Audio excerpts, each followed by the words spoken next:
Cyber security bureau చేపట్టిన operation Surat successful గా కొనసాగుతోంది. బ్యూరో డైరెక్టర్ శిఖా గోయల్ నేతృత్వంలోని స్పెషల్ టీం గత 10 రోజులుగా గుజరాత్ కేంద్రంగా సైబర్ నేరాలకు సహకరిస్తున్న ముఠాకు చెక్ పెట్టింది. డీసీబీ బ్యాంక్ మేనేజర్ సహా 20 మందిని అరెస్టు చేశారు. నిందితులపై దేశవ్యాప్తంగా 515, తెలంగాణలో 60 కేసులు ఉన్నట్లుగా గుర్తించారు. ట్రేడింగ్, పెట్టుబడులు, పార్ట్ టైం ఉద్యోగాల పేరిట కోట్లు కాజేసిన కేటగాళ్లు 4,37,00,000 కాజేశారు. సైబర్ సెక్యూరిటీ బ్యూరో చేపట్టిన మేజర్ ఆపరేషన్లో ఇది 5వదని అంటున్నారు. సైబర్ నేరాల అదుపునకు సెక్యూరిటీ బ్యూరో తీసుకుంటున్న చర్యలపై మరిన్ని వివరాలు ధనరాజ్ అందిస్తారు. ధనరాజ్, సెక్యూరిటీ బ్యూరో సైబర్ నేరాలను ఎలా కట్టడి చేస్తోంది? వివరాలేంటి? శ్రవంతి, సైబర్ సెక్యూరిటీ బ్యూరో గుజరాత్లో భారీ ఆపరేషన్ నిర్వహించడం జరిగింది.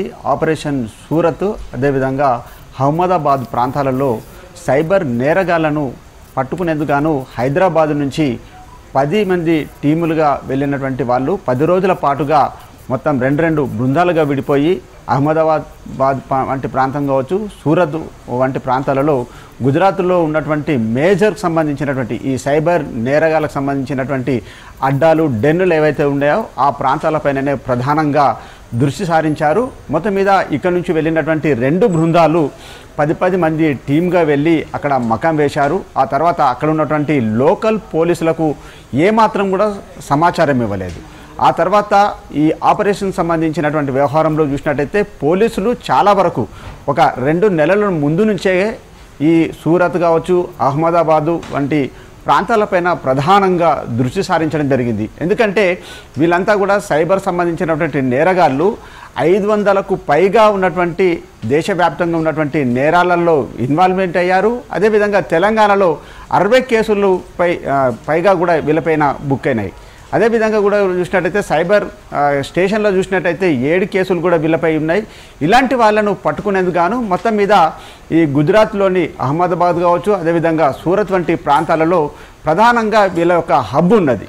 ఈ హబ్బులపైననే ప్రధానంగా మొత్తం మీద సైబర్ సెక్యూరిటీ బ్యూరో మొత్తం మీద ఒక మెరుపు దాడులను చేసి వాళ్ళను పట్టుకోవడంతో ఈ 20 మందికి సంబంధించినటువంటి నేరగాళ్లను పట్టుకొని హైదరాబాద్కు తీసుకొచ్చి రిమాండ్ చేసింది. అయితే ఈ 20 మంది చూసినట్టయితే చాలా వరకు దేశవ్యాప్తంగా ఉన్నటువంటి ట్రేడింగ్ సంబంధించినటువంటి పేరిట కావచ్చు, అదేవిధంగా కొత్తగా జాబులు ఉన్నాయని పేరిట కావచ్చు, రకరకాల సంబంధించినటువంటి సైబర్ సంబంధించినటువంటి మోసాలలో వీళ్ళ ఇన్వాల్వ్మెంట్ ఉంది. కాబట్టి వీళ్ళను పట్టుకునేందుకు గాను ఇటు అంటే సైబర్ సెక్యూరిటీ బ్యూరో డైరెక్టర్ అయినటువంటి శిఖా గోయల్ నేతృత్వం కావచ్చు, మరోవైపు చూసినట్టయితే ఎస్పీ దేవేందర్ సింగ్ పర్యవేక్షణలో ఒక 20 మంది కలిసి కూడా ఈ ఆపరేషన్ సూరత్లో భాగంగా అహ్మదాబాదు, సూరత్, గుజరాత్లో ఉన్నటువంటి ఈ సైబర్ సంబంధించినటువంటి దొంగలను పట్టుకునేందుకు గాను భారీ ఆపరేషన్ నిర్వహించారు.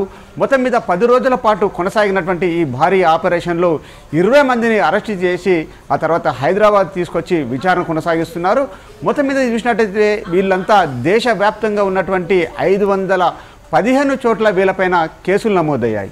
చాలా వరకు చూసినట్టయితే అంటే మొత్తం మీద వీళ్ళు పెద్ద ఎత్తున కోట్లాది రూపాయలను కాజేయడము, మొత్తం వాళ్ళ బ్యాంకు సంబంధించినటువంటి మ్యూల్ అకౌంట్లోకి ట్రాన్స్ఫర్ చేసినటువంటి క్రమంలో డీసీబీకి సంబంధించినటువంటి బ్యాంక్ మేనేజర్ ప్రధాన పాత్ర వహించడంతో కూడా మొత్తం బ్యాంక్ మేనేజర్ల ఇన్వాల్వ్మెంట్ ఉందనేది కూడా ఇటు సైబర్ సెక్యూరిటీ బ్యూరో మొత్తానికి గుర్తించింది. ఇక సైబర్ సెక్యూరిటీ బ్యూరో ప్రధానంగా ఇప్పటికే కొంతమంది అంటే హైదరాబాదు, తెలంగాణకు సంబంధించినటువంటి బ్యాంకర్లతో కూడా సమావేశం కొనసాగించింది.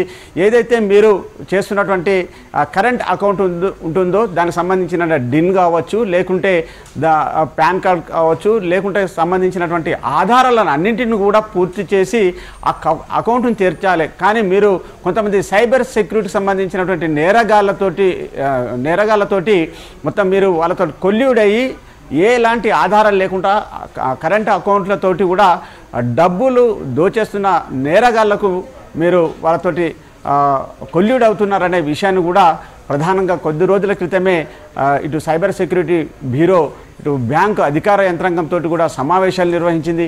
ఈ క్రమంలో చూసినట్టయితే ఇప్పుడు కూడా ఇన్వాల్వ్మెంట్ అయినటువంటి డీసీబీ బ్యాంక్ మేనేజరు పలు మ్యూల్ అకౌంట్లను తెరచడము, కరెంట్ అకౌంట్లకు ఎలాంటి పూర్తి ఆధారాలు లేకుండానే అకౌంట్లను తెరిచి సైబర్ నేరస్తులకు పూర్తిగా సహాయపడుతున్నటువంటి విషయాన్ని కూడా ఇటు సైబర్ సెక్యూరిటీ బ్యూరో పూర్తిగా ఆ విషయాన్ని ఛేదించగలిగింది. మొత్తం మీద చూసినట్టయితే ఇలాంటి సైబర్ సెక్యూరిటీ సంబంధించిన పలు టీములు ఒకేసారి గతంలో చూసినట్టయితే కూడా మనం చూసినట్టయితే జార్ఖండ్లో ఉన్నటువంటి జామ్తారా కావచ్చు, అదేవిధంగా బీహార్ వంటి ప్రాంతాలు కావచ్చు, హర్యానాకు చెందినటువంటి ప్రాంతాలలో చాలా వరకు మేజర్ ఆపరేషన్స్ నిర్వహించి చాలామందిని కూడా పట్టుకోవడం జరిగింది. ఇప్పుడు నిర్వహించినటువంటి ఆపరేషన్ సూరత్ సంబంధించినటువంటి సైబర్ సెక్యూరిటీ బ్యూరో జరిపినటువంటి ఈ దాడులు చూసినట్టయితే ఇది 5వగా మేజర్ ఆపరేషన్ నిర్వహించి మొత్తం మీద పలువురికి సంబంధించినటువంటి దొంగలను అంటే సైబర్కు సంబంధించినటువంటి నేరస్తులను పట్టుకొని తీసుకురాగలిగింది.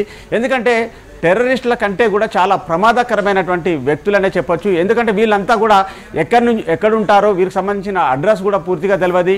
అంతేకాకుండా బాధితుల అకౌంట్ల నుంచి కూడా వేల రూపాయలు, లక్షల నుంచి కోట్ల రూపాయల వరకు కూడా కాజేస్తున్నటువంటి ఇలాంటి నేరగాళ్లను మొత్తం భారీ ఆపరేషన్ నిర్వహించి వాళ్ళను తీసుకురాగలిగింది. వారి అకౌంట్ల నుంచి కూడా ఇప్పటికే 25 లక్షల రూపాయల వరకు కూడా ఫ్రీజ్ చేసింది.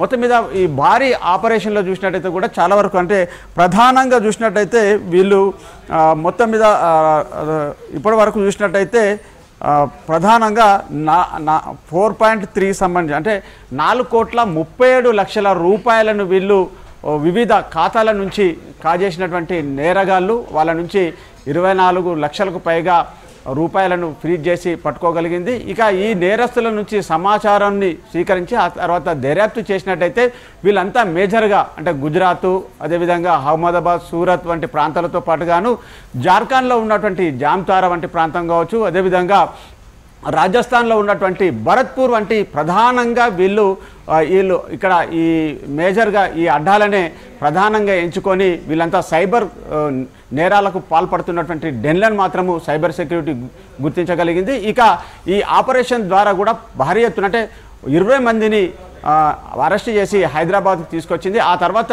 నెక్స్ట్ ఆపరేషన్ కూడా ఉండబోతున్నట్టు తెలుస్తూ ఉంది. శ్రవంతి.